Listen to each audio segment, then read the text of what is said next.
to Contemporary Black Voices, and this is our Hot Topic segment. And my name is Dr. Sharon Michael Chadwell, one of your hosts. And with me today are Caleb Alexander, who is a New York Times bestseller and foreign affairs expert. And we also have my buddy, Chris Dawkins, who is an entrepreneur and community activist. Well, we have a lot of stuff to talk about today, and I think we're going to start off with this plea by Black business owners who have products in stores that are being targeted for boycotting. And so Tabitha Brown announced that when you boycott a store with Black products in it, what happens is you're boycotting the Black products. And so she begged us to, first of all, she agrees with the boycotts. She agrees with, there's something wrong with these businesses rolling back diversity, equity, and inclusion programs that helps not only Black folks, but several other marginalized people. But she also says, look, if you're going to boycott, do the boycott, but at least go to where you know the Black products are and buy as much of the products that you can.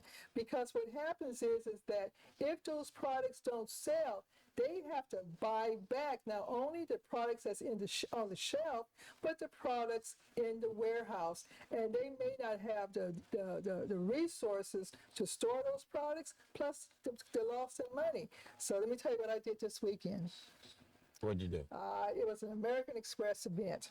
I went to Target and bought up a lot of Black hair care products. And it felt good to be able to buy all those, as many of those. I almost bought a whole shelf. But, I kind of disagree with what she says. I sympathize with what she says. But when you're in a war, there's going to be some casualties. And I think that, if we were to be able to be successful with a boycott when we come back, there are some things that we can do which she should be able to benefit from better. But what happens is she tells you to go to the store and buy all of this stuff. Now, you got all the stuff in your, if it were me, I'm in the house by myself. So if I bought all those products, I got all these products, I can't use them all. Give us kids Christmas gifts. Oh, okay. I don't give nobody no Christmas. I don't even do Christmas. I don't believe in the Easter bunny. But the point she was making was it was a reality check as to what I understand that they are penalized and they have to buy back all these products. That's the part of doing business. No. And I understand her point, right? And so she's a Black business owner, and I'm sure she also employs Black folks. And so by doing that kind of boycott, we're doing more damage to our own folks. We're damaging Black economics. So I definitely understand her point. In order for a boycott to be successful, everybody would have to be on code. And so in this day and age, getting everybody to be on code is going to be an issue. But also, these merchants they're a symptom of the problem. They're not the problem. You know what I mean? And so the problem is the atmosphere and the enablers, the people who are encouraging these companies to take that step. And so the problem is much, much larger than Target. It's like I said, they're just symptoms. And I agree with you from the standpoint of saying we are hurting a lot of people. Mm-hmm. But the idea of boycotting was something that we did back in the 60s. Right. I'm not so sure that it works in today's environment for the reasons that both of you have stated. Mm-hmm. We've got to do a think tank where we can come back and figure out what it is that we can do. Mm-hmm. The problem is that we're asking for all these individuals to do individual things as opposed to doing what we can do collectively. Mm-hmm. I noticed, the other day they put a ban on funding for nonprofits? No, for funding like aid to countries that were receiving AIDS, right, funding for AIDS, right, and other infectious diseases. Right. There was such a big outcry that they backed They backed off of that. Yeah, we're going to talk about that. Then they tried to put in, there was another issue that they had tried to put in effect, and I can't remember right now, but there was a big outcry behind that. I think it was it was a freeze on freeze on like Social Security and all that kind of, or you know what I mean, that kind of aid or whatever. There was a big outcry on that. They backed away from it, right? So far there's been 2 issues that they backed away from. They're kind of throwing stuff out there to see what they can get away with.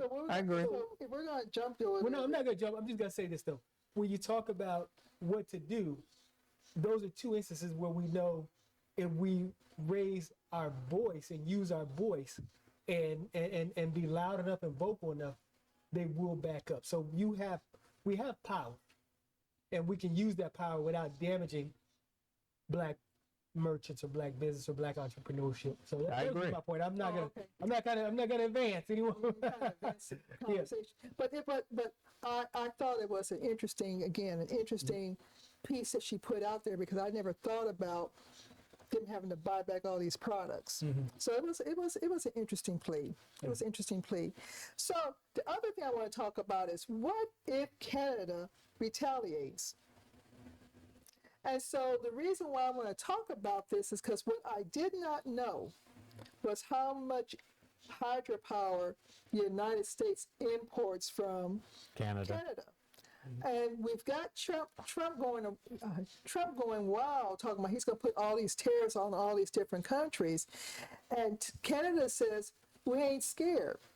No, because Canada says if it comes down to this next statement, we may have to do it. And they may shut off the power to the United States. And that's going to affect states like New York, Vermont, Maine, Minnesota, and Washington.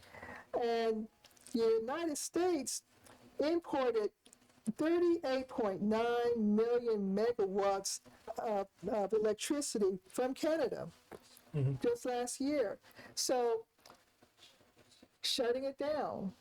And so how prepared are you for another grid shutdown? We ain't prepared. Nobody's prepared. Individually or countrywide, we are not prepared for that. We are in Texas. We have our own grid. And we ain't prepared for it We got either. our own grid. We got our own grid, but we ain't prepared for it. I mean, the rest of the U.S. besides Texas is the power grid is interconnected, and so whereas there's a loss from importing that power from Canada, Right. the rest of the grid will Right. make up for it. What concerns me is the amount of lumber that we get from Canada. They got a whole. I downloaded an entire list of stuff that we get from Canada. And when the mass roundup of illegal immigrants, there was a shot from some building site of new homes. There was no one there. There was no one there. Yep.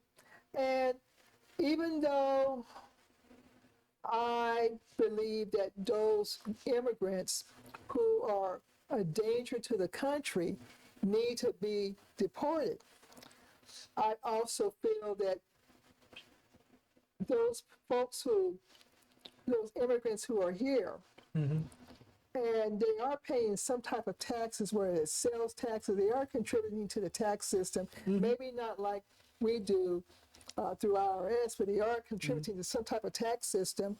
And the entire farming industry, building industry really has been built on the backs of these immigrants. And if you really think about it, was that these immigrants came in the country basically on an invite, to where Americans weren't working in the vegetable fields, and these builders and ranchers were inviting these immigrants in to where they were migrating from one state to the other, as part of their livelihood.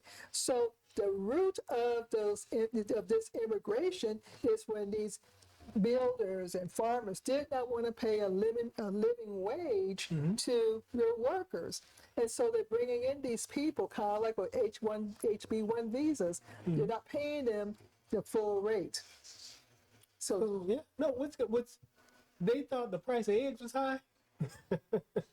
Wait till they see what the price of orange juice is, or oranges, or fruits, or any kind of fruits or vegetables. Furthermore, a lot of these migrant workers also work in the wheat fields and the corn fields. So you wait till you see, and think about all the ingredients that goes into that, from your cereals to your breads. Wait till you see the price of cornflakes in the morning. Forget about the You know what I price. mean? If you can get them. You can get it, right? So you're gonna see what the price of groceries is because of these policies. You're gonna see what the price of homes are going to be. You know what I mean? As opposed to paying an immigrant $10 an hour, $15 an hour, in order to get somebody to go out there in that hot sun and on that roof and building, you got to pay them $30, $40 an hour. See what the price of your house is gonna be. In addition to a war with Canada over lumber. So you're gonna be paying what you used to pay for $150,000, $200,000 house.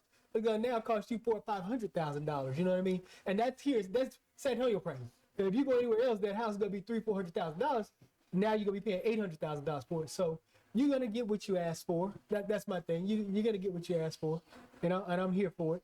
We got to get rock bottom, I think, before anything happens, because I don't understand Trump, I don't understand MAGA, and I don't understand the people who voted for this administration or all the Republicans around the country. I mean, you just asking for shit to happen. We're at rock bottom. Yeah. I want you to think about this. They're preparing Guantanamo Bay. That's not on the list, right? So okay, I don't want to step on it. So they're preparing Guantanamo Bay to take in 30,000 people. So I want you to think about this. It took them 10 days to open their first concentration camp. 10 days. You know what I mean? To move. It took Nazi Germany a little bit longer than that. It took these folks 10 days to open their first concentration camp. I want you to think about that. That's where we're at. So we talk about hitting rock bottom. We're below rock bottom. Well, I was listening to another YouTuber and an economist, and he was saying that this is really what's happening. They purposely want to crash the economy, because when you crash the economy, then these billionaires and oligarchs and everybody else can run in and buy everything on sale. So are we being set up? People don't understand. You can bet against the stock market. You can bet that the stock market is going to go down and make plenty of money. Yeah. You know what I mean? A lot of people don't realize that. They don't understand that. So, hey, again, I'm here for it. Get what you got to get. Oh, you got to get what you asked for. You got to get what you voted for. So speaking about getting what you voted for, federal aid at risk. That was heartbreaking. Just the idea that he put a freeze on federal aid, and it's not just food stamps or the WIC program. It was another long list of aid to where Head Start, support for special education. Because I know a lot of you folks out there have kids in special education. A lot of federal aid was factored into those programs. I mean, just veterans and assistance programs. All kind of programs were impacted, and the idea that these people freaked out when the Medicaid portal was closed. Do you think we can go to Canada? I don't know. Might not let us in. That's what I'm thinking. I don't know. But really, to be honest with you, at this point, Mexico might not let us in. Mexico might finish the wall. You know what I mean? My understanding was that he literally broke the law when he did that, because these federal aid programs are congressional mandated. They're allocated. programs. All of these The things funds are are. allocated All of by these And it's things. kind of like, where in the world are you going? And so, because we have folks in the audience who think that we're only focusing on Black folks, let me give some statistics here. So the majority of those who receive government assistance in the United States are not Black. There's research showing that the majority of the recipients are white, which at 43%, followed by Hispanics at 26%, and followed by Blacks at 23%. So, although when we think of, although the poster child of food stamp programs is usually a black face, but in reality, we got 23% black, we got 20% more who are receiving financial aid are white. In fact, I was on TikTok, seeing all these white women freaking out about losing access to food, All of it, housing, food stamps. food stamps. Yeah. And and someone says, well, where's the daddy? So I don't know whether we're going to start seeing, answer this question. Will the fathers of these children step up to take care of the kids, or are they going to run for the hills? They've been doing it. So Trump they voted for Trump. Remember, it was all these white males who fathered these kids, and these single white women running around in Appalachia. These people, they're not going to step up. But see, here's the thing, okay? They think they're hurting us. This reminds me of a story about my grandbaby, right? So my grandbaby, he grabbed my beard, right? One hand, and he grabbed his hair with the other hand, and he was squeezing, thinking that he was squeezing my beard, but he was squeezing his hair. And he was sitting there crying. The harder he squeezed, the more he cried. And he didn't realize he wasn't hurting me. He was hurting. And this reminds me, they think they're hurting us, but they're not hurting us. And so here's the thing: they like to talk about all the memes you see on Facebook about fatherless African American households, right? And so let's say even if that were so, right? Even if the African American households were fatherless, they're forgetting one thing, and it's the statistic that they don't like. They keep denying. The most educated demographic in this country is the African American woman. Right? So these households black households that are supposedly fatherless are headed up by educated African American women. You see what I'm saying? So the programs that you're denying are not hurting black households, because black households are headed by the most educated demographic in the country. You know what I'm saying? It's ridiculous. I'm laughing at your example, you right? It's just they think they're hurting us, but they're not. Right. You know what I mean? They're playing checkers. And I want to say something. I agree. DEI programming was not designed for us, but somehow in this world that we live in, they associate DEI with us. And we associate DEI with what? This Trump administration Didn't earn it. I see Didn't earn it. Say, yeah, like Husback. You have to be white, underqualified, and loyal. WUL. Right. So That's it. you wanted to talk about what's happening in Rwanda. Yeah, can we? Yeah, but I'm having fun talking about DEI. Because it's just I'm enjoying it because we, for the longest, we again these programs are not for us. We did make plenty of sacrifices, and we did fight for equal opportunity, and we did fight for them to bring in institutions like the EEOC. And again, it gives what that does. It's not giving unqualified black folks jobs. What that is doing is expanding the applicant pool. It's saying, hey, we know that there are qualified folks out there who just aren't getting the message that these jobs are available. And that's what it's about. It's about diversifying the hiring pool and making other folks aware that you're hiring. But I make another point of it. Mm-hmm. It not only helps the applicant, it helps the people who are actually have the either department or the university or whoever it is. Absolutely. They are expanding their horizon. It's like when you go to college, you go for to be acclimated to society. Right. And you can't be acclimated to society if African Americans and Hispanics are void from your interaction. Right. And if you don't understand that society, if you don't understand African American society, you don't understand American culture. You know what I mean? Because it's our culture. And so that's it. It enriches the workplace. It enables you to market your products all across the United States. Those commercials that you see, they have Snoop and Beyonce and Jay-Z and you know And what I Colonel mean? Sanders rapping. You know what I mean? Yeah, you have those. That is American culture that you export, and Right. without our culture being exported around the world, it's our culture, our swag, our music that's being exported that allows you to have these trade surpluses with the rest of the world. Correct. So, but going back to now, what my sister was saying about what's going on in Rwanda and Congo, East Africa, and so Rwanda has invaded the Democratic Republic of Congo, and so I'm a little upset. I cannot believe in 2025 you have an African leader or dictator who has invaded another African country, and so in 2025 you have Africans killing each other. We're still killing each other in 2025, and it's over resources. I was going to ask what's over. It's over resources. Rwanda. Remember the joke that when we were on the Zoom meeting and you said, well, Rwanda was a small landlocked country. You said, what are the resources of Rwanda? And I said, Congo. You know what I mean? We all laughed about it.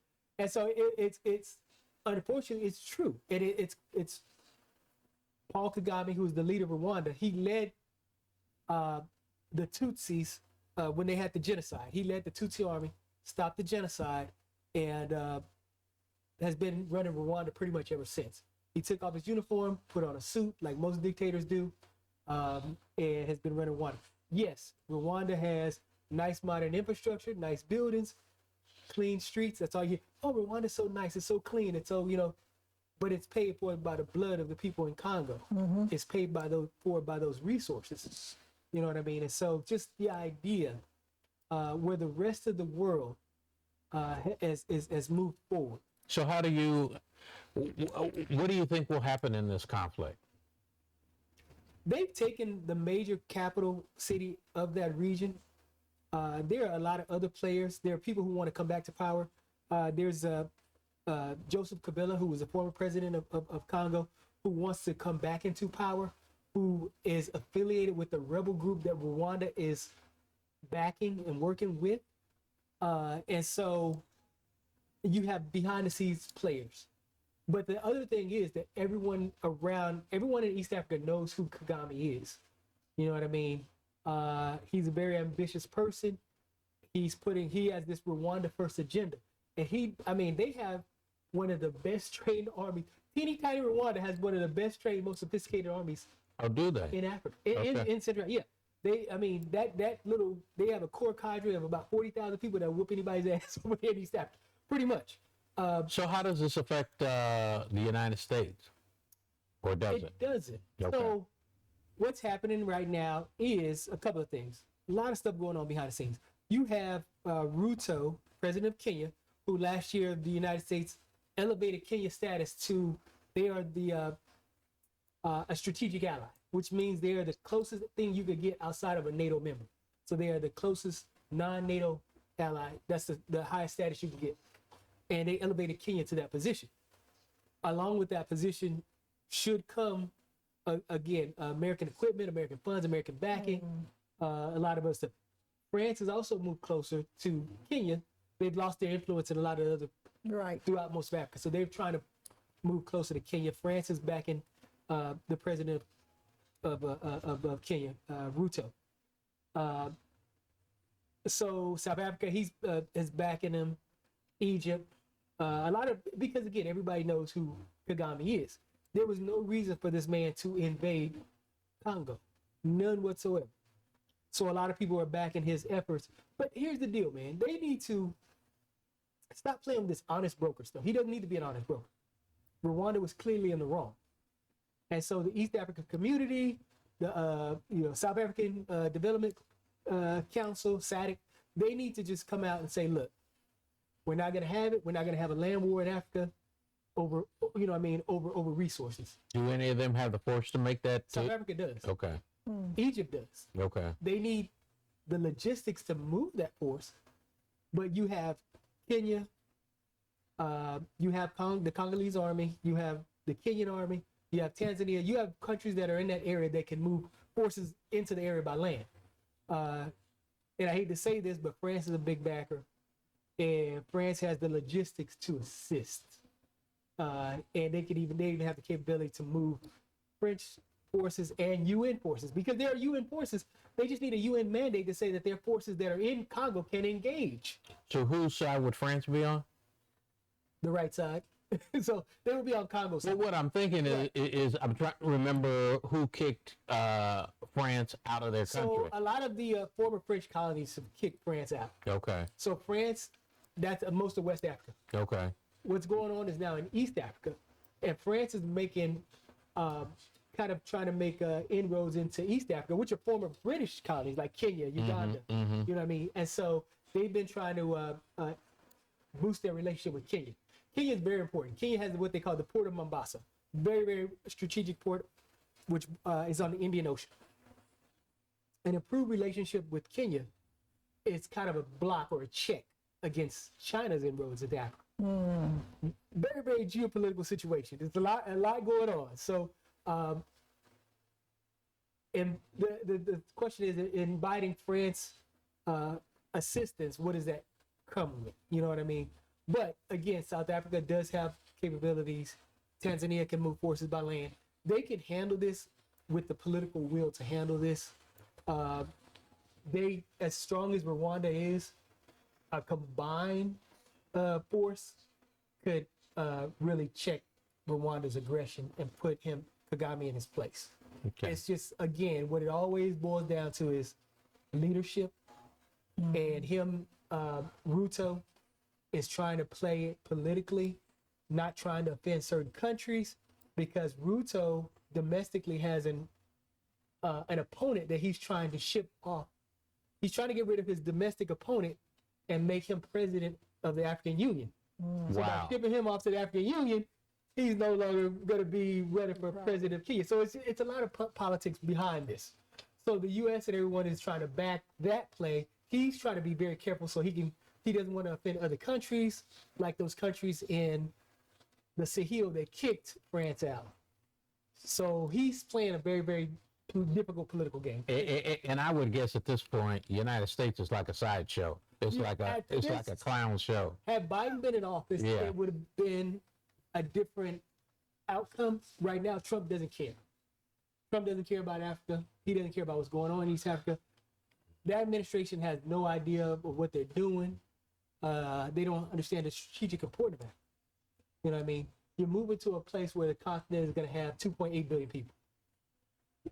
That's a major, major marketplace. You know what I mean? And so, whereas China is investing, the UAE is investing, everybody else in the world is investing, but us.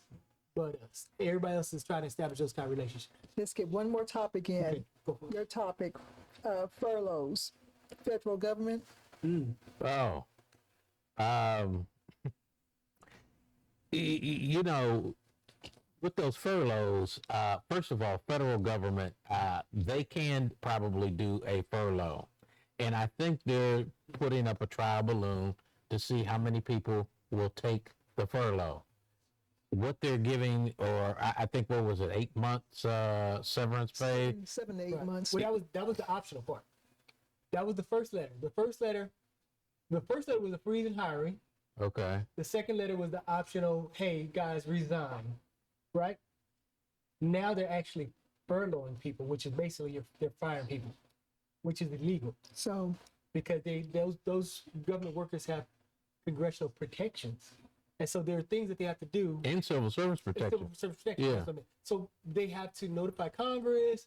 There are different procedures that they have to go through in order to furlough those workers. So there's going to be plenty of lawsuits behind that, because everything he's doing is illegal. Trump likes lawsuits. Yeah, I mean, he ain't sitting like candy. With them, the second letter was illegal, offering incentives and encouraging folks, because the way they did that, the way they worded the letters, and the way it was kind of like threatening.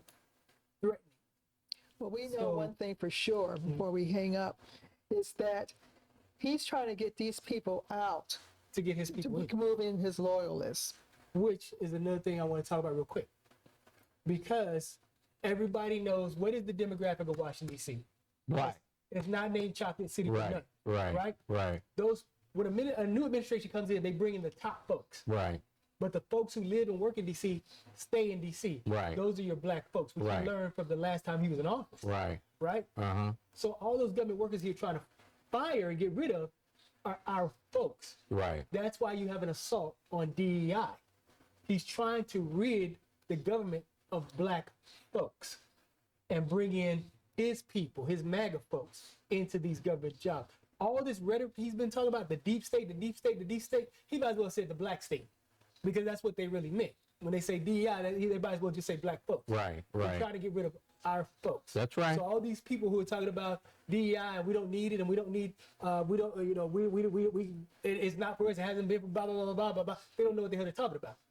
Because that's what, when he's talking about DEI, he's talking about getting rid of our folks. Right. So So with that being said, we're going to go ahead and sign off, but we want to thank you for listening to us. We want to thank you guys for the comments that you have posted, some interesting comments. We also want to say thank you to our producers, Linnell Taylor and Carl Booker. And with that being said, this is Contemporary Black Voices, where we tell our story our way.